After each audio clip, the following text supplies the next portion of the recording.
Okay. Hello, Guthrie. How are you? Doing great today. Happy New Year. Happy New Year. Thank you for coming on the show. Nice to have you with us.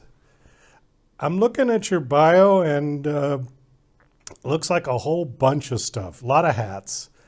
Music historian, pianist, composer, Professor Emeritus of Music at University of Pennsylvania. And then further on down, it says music producer, label head, and leader of the band Dr. Guy's Musicology. Are you still active doing all of that? Emeritus, you're retired as a professor, right? Yeah, that's my number one job these days.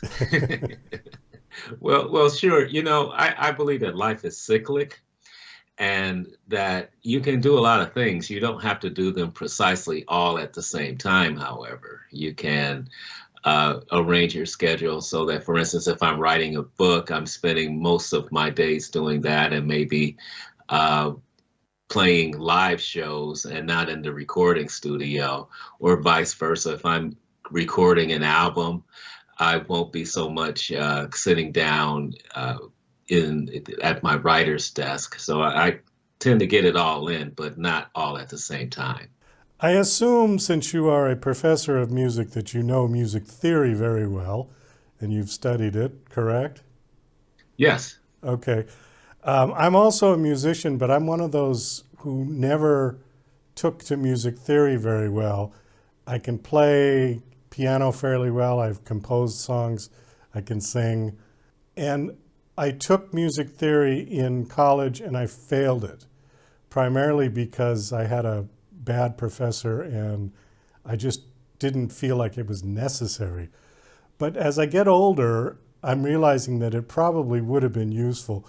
Can you explain how knowing music theory might benefit a musician like me? Well, the story you tell is one that I've heard over and over again. Yeah, so you're not unusual in that regard. And let's just be clear for your listeners that music theory is understanding and developing this very specific language around musical syntax and musical grammar. And it usually comes after the practice, meaning music is made and then theories about it and theories to explain it occur later. Now, what I've run into is that oftentimes the music theory that people are learning is from the Western art music tradition, the classical tradition, and if they are playing other musics, they don't really see the one-to-one relationship between a theory of one music and the practice of another. And you get this kind of chasm in there. And I was very fortunate when I started studying music theory. I think I was 12 or so. It was presented to me as jazz theory. So immediately I didn't see it as stepping away from the music I loved in order to learn this new language. And I think that a lot of music theory programs throughout the United States could use that example. So, for instance, when I learned the chords to Carole King's "It's Too Late" when I was a teenager, and that opening gesture of the A minor seven to the D7, and so I'm hearing the sound. I love the sound. I play piano, and then Carole King is playing piano. There's that strong relationship. And then when somebody tells me that you can label those chords and then transcribe easily or transpose easily because you know those chords and can move them around, I was hooked. So it is kind of a, for lack of a better analogy, like a roadmap, particularly Yeah, for a composer. Yeah, like if you're working on a song and you can just bang around on chords and you know what works and what changes sound cool and which ones don't.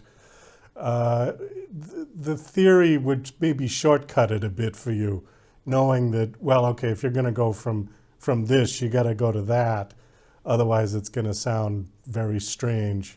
Well, sometimes you're going for strange, Well, that's and true. Yeah. and so yes, you can access that theory knowledge to do things in the sound world.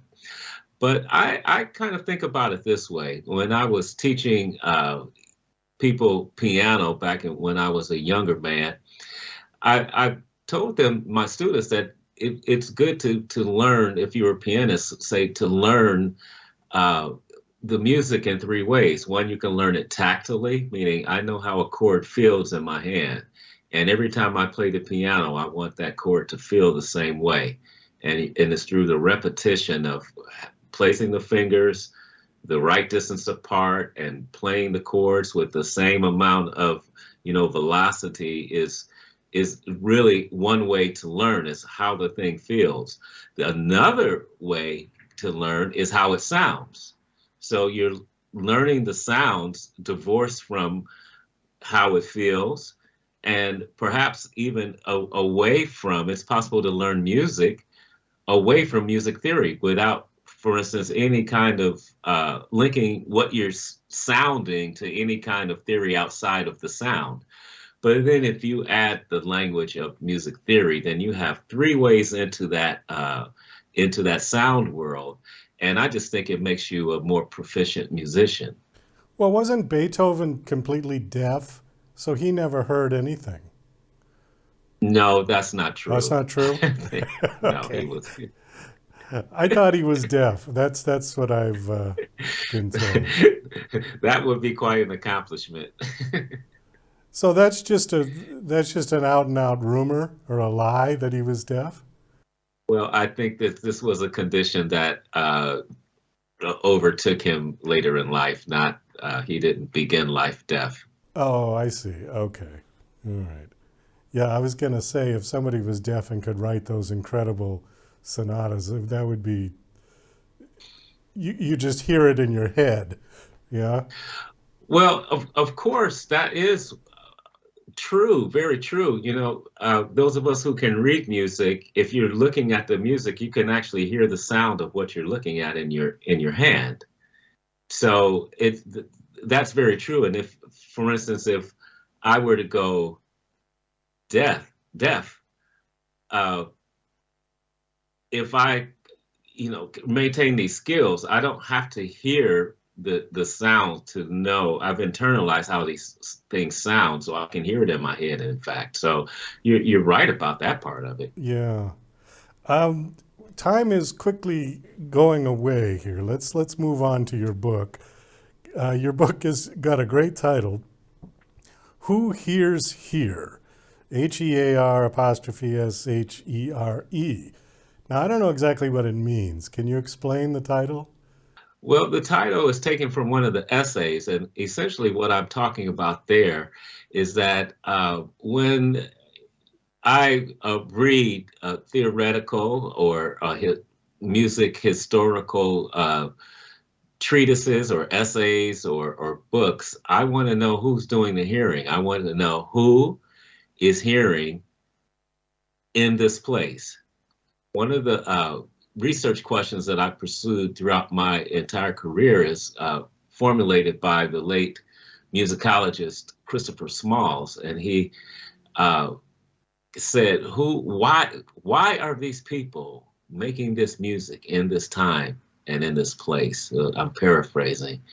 And he essentially wanted to know uh, where people were when they were making music, and at what time in history were they making music, and who they were. And so I'm just riffing off of that. Oh, I see. Who hears here? Who Hears Here? Okay. What's your target audience for this book? Is it specifically for musicians, or is it written that non-musicians would enjoy it, or would they just be baffled by it? Well, I think that there'll be some many stretches of the book that people will find very compelling. It is also written for my professional colleagues, so there'll be maybe a passage or two that you might need to go to a music dictionary to learn what I'm talking about. But I think that's a good thing. It's about sharing this love of music and my love of history and the great musicians that I write about, and try to tell their compelling stories. Have you written other books? Oh, sure, sure. I've written a number of books on music history. I've written a book. My first book was titled Race Music, Black Cultures from Bebop to Hip Hop. It's a history of Black popular music from the mid 40s to the 90s. I wrote a book about the great jazz pianist Bud Powell. This is a collection of my essays, and which were, articles and essays from many different places. And I've contributed to other books as well. What do you think of the late Oscar Peterson? Peterson was, in fact, a great idol of mine. I just loved his playing. I loved the sheer velocity of his playing, the soulfulness of it. And I really love him in a trio setting, with Rae Brown. And it's just amazing.